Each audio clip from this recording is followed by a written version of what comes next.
Today we will be making just your classic ramen, but with a little twist.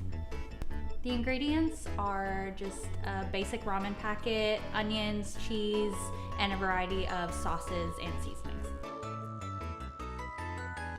First, you're gonna boil the water, and then once the water is boiled, you'll add your noodles to it, and then wait 5 to 7 minutes, and once the noodles are fully cooked, then you'll strain it, and then put it in a bowl and add eggs, and then a variety of spices and seasonings, whatever fits you.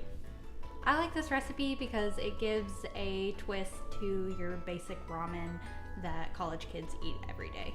I think it's good for college students because it gives college students a chance to put a twist on something that they get really sick of very fast.